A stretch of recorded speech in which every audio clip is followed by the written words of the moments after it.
क्या कर रहा हूं मैं? दर्पण में देख रहा हूं। आप लोग भी प्रतिदिन देखते होंगे, परंतु प्रतिदिन अपना मुख देखने के बाद भी उस पर लिखी एक बड़ी सीख देखना भूल जाते हैं। अब आप कहेंगे कैसी सीख? तो जाइए, एक बार फिर से दर्पण के सामने जाइए और मुख खोलकर देखिए, क्या दिखेगा? दंत पंक्ति और जीभा, है ना? अब विचार कीजिए, दंत जन्म के पश्चात आते, एक नहीं 2 बार आते, परंतु मृत्यु से पूर्व नष्ट हो जाते हैं। और जीभा जन्म पहले से होती है, परंतु मनुष्य के मृत्यु के पश्चात भी उसके अस्तित्व में रहती है ना आश्चर्य की बात? दंत कठोर होते हैं, जीभा कोमल, परंतु फिर भी दंत नष्ट हो जाते हैं, जीभा नहीं होती। यही रहस्य है कि हठी और कठोर लोग शीघ्र नष्ट होते हैं और कोमल लचीले आवश्यकता के अनुसार स्वयं में परिवर्तन ला सकने में सक्षम लोगों का ही अस्तित्व रहता है। अर्थात परिस्थितियों के अनुसार स्वयं को लचीला बनाना सीखिए और आपका जीवन सरल हो जाएगा। संबंध एक सहारा होता है जीवन का, और संबंधी वो होते हैं जिनसे आवश्यकता पड़ने पर सहायता मांगी जा सके, जिन पर विश्वास किया जा सके कि बुरे समय में वो हमारे काम आएंगे। कभी ऐसा भी हुआ होगा कि आपके पास कोई सहायता मांगने आया, या ऐसा भी हो सकता है कि आप किसी के पास सहायता मांगने गए हैं, परंतु प्रश्न ये उठता है कि क्या केवल किसी के मंतव्य में उसकी सहायता इसीलिए कर देनी चाहिए क्योंकि वो आपका संबंधी है? अब आप कहेंगे कि ये कैसा प्रश्न हुआ? तनिक सोचिए, एक अस्त्र बनाने वाला जब अस्त्र बनाता है तो ये अस्त्र किसको देना है उसका अधिकार उसी के पास होता है। वो चाहे तो ये अस्त्र किसी को भी दे सकता है, वो एक सैनिक को भी दे सकता है या एक डाकू को भी, और यही अस्त्र 2 भिन्न कार्य कर सकती है। यदि डाकू के हाथों में आ गई तो उसका भय दिखाकर वो लोगों को लूटेगा, निरपराधों का रक्त बहाएगा। सहायता करने वाले की भी अवस्था ऐसी ही होती है। इसलिए किसी की सहायता करने से पूर्व ये विचार कर लेना आवश्यक है कि किसे क्या, कब और कितनी सहायता देनी चाहिए कि उसका दुरुपयोग ना हो। यदि आपकी सहायता से कोई अधर्म हुआ तो उसके उत्तरदायी आप ही होंगे।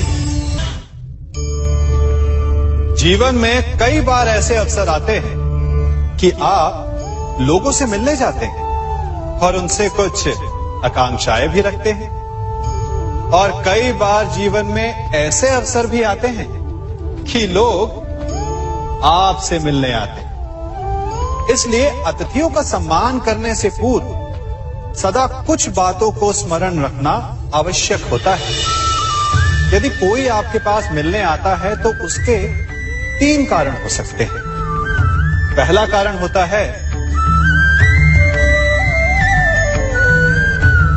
भाव, दूसरा अभाव और तीसरा प्रभाव। तो जैसा अतिथि उसको वैसा ही सम्मान दे। यदि आपके पास कोई भाव से आए तो उसे केवल आपका प्रेम चाहिए, आपका सानिध्य चाहिए, और यदि कोई अभाव में आया तो उसकी उतनी सहायता अवश्य करें जितना आप करने में सक्षम हो, परंतु इतनी अधिक भी ना करें कि वो उस सहायता का दुरुपयोग कर बैठे। और यदि कोई प्रभाव में आया तो स्वयं पर अभिमान ना करें, क्योंकि कभी ना कभी जीवन में आप भी भाव, अभाव और प्रभाव के चक्रव्यूह में फंस सकते हैं।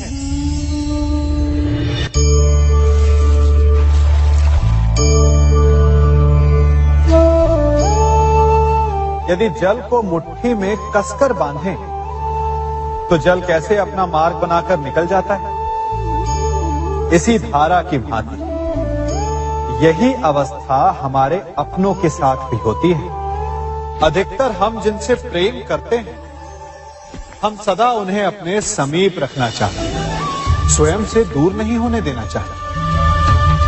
चिंता करते हैं, भय खाते हैं कि कहीं उनके साथ या उनसे कुछ बुरा घटित ना हो जाए, और ऐसे में हमारे अपने ही हमसे दूर हो जाते हैं, ठीक मुट्ठी में बंधे जल की भांति। इसलिए जिनसे आप प्रेम करते हैं, उन्हें स्वतंत्र कर दीजिए, उनकी सोच को स्वतंत्र बनने दीजिए, उन्हें अपने मार्ग स्वयं ढूंढने दीजिए, क्योंकि आप सदा उनके साथ उन्हें मार्ग दिखाने के लिए नहीं रहने वाले। इसलिए अपनों के साथ अवश्य रहें, परंतु उन्हें बांधे नहीं।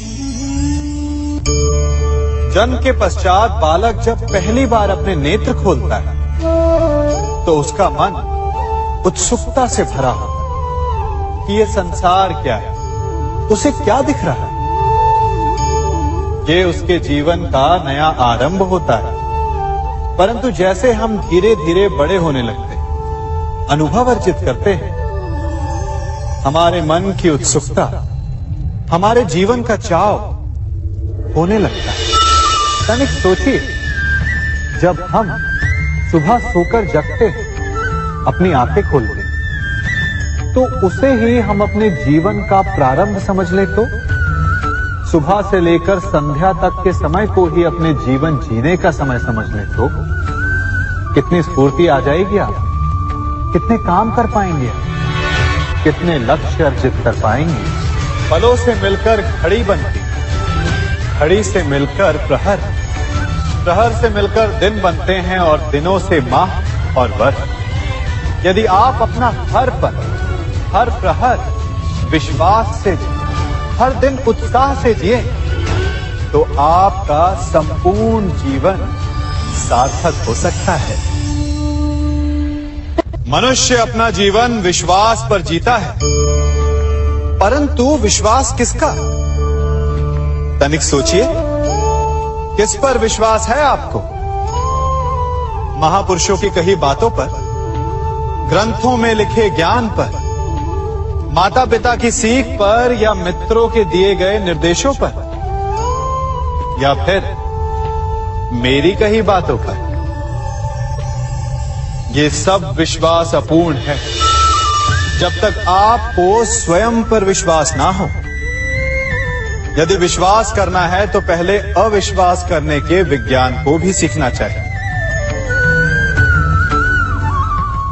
आप किसी की बातों पर विश्वास न करें, आप अपने मन से पूछें, अपनी अंतर आत्मा से प्रश्न करें, और जो उत्तर मिलेगा वही सबसे उचित होगा।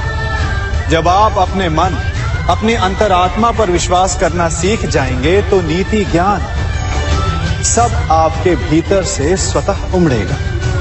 और यदि आप स्वयं पर ही विश्वास ना कर पाए, तो धर्म ग्रंथों में लिखे श्लोक, महापुरुषों की वाणी, माता पिता की सीख या मित्रों का निर्देश कोई भी लाभ नहीं दे पाएगा। एक पिता होने के नाते आप अपनी संतान के लिए क्या करते हैं? उसके लिए बहुत सारी सुविधाएं जुटाते, बहुत सारा धन कमाते है ना? और क्या आपको ऐसा लगता है कि यही उचित है आपकी संतान के लिए? इस पंछी को देख रहे हैं, ये भी संतान को जन्म देता है, उन्हें पालता है, पोसता है, उड़ना सिखाता है, और भोजन का प्रबंध भी करना सिखाता है। परंतु उनके बड़े हो जाने के बाद उनके लिए अलग से घोंसला नहीं बनाता। क्यों? क्योंकि यदि इसने संतान को सब कुछ करके दे दिया, तो संतान क्या करेगी? वो अपनी संतान को तब तक भोजन कराता है जब तक उसकी संतान स्वयं भोजन का प्रबंध करने में सक्षम नहीं हो जाता। और उसका लाभ यह मिलता है कि उसी की भांति उसकी संतान आत्मनिर्भर बनती है। इसलिए अपनी संतान को उतनी ही सुविधाएं दें जितनी आवश्यक है। मोह को त्यागें। आपका उनसे मोह उन्हें कभी आत्मनिर्भर नहीं बनने देगा। अपनी संतान को कर्म करना सिखाइए। यदि आपकी संतान कर्म करना सीख गई तो वो धन स्वयं कमा लेगी। और यदि वो आलसी अकर्मण्य बन बैठे तो आपके संचित धन का भी नाश कर देगी। संसार में सबसे बड़ा संबंध कौन सा है? अब आप पूछेंगे कि यह कैसा प्रश्न हुआ? इसका उत्तर तो बड़ा सरल है, यही ना? परंतु इस प्रश्न के भी कई उत्तर हैं। कोई कहेगा माता और पुत्र का संबंध, तो कोई कहेगा पिता पुत्री का संबंध, तो कोई पति पत्नी का, और तो कोई भक्त और भगवान का संबंध।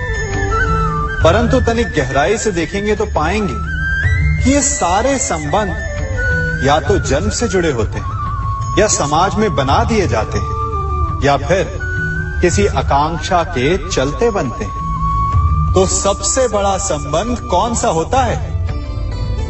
उलझ गए ना? सबसे बड़ा संबंध होता है मित्रता का, क्योंकि मित्र हम स्वयं चुनते हैं, जिसमें ना कोई आकांक्षा होती है, ना ही कोई स्वार्थ छिपा होता है। यदि कुछ होता है तो केवल साथ का आनंद। अपने बीते दिनों को स्मरण कीजिए। जब आप घर से बाहर निकलते होंगे तो सबसे पहले किसका स्मरण होता था? मित्र का। परंतु जैसे जैसे मनुष्य बड़ा होता जाता है, सफल होता जाता है, मित्र छूटते जाते हैं। और फिर वो अपनी आय, अपने जीवन के स्तर के अनुसार मित्रता करने लगता है। उसके मन में ये विचार आ जाता है कि मित्रता बराबरी वालों से ही होनी चाहिए। यही सोच अनुचित है, क्योंकि मित्रता बराबर वालों से नहीं होती, मित्रता हमें बराबर करती है। इसलिए नए मित्र अवश्य बनाइए, परंतु अपने पुराने मित्रों को भूलिएगा मत।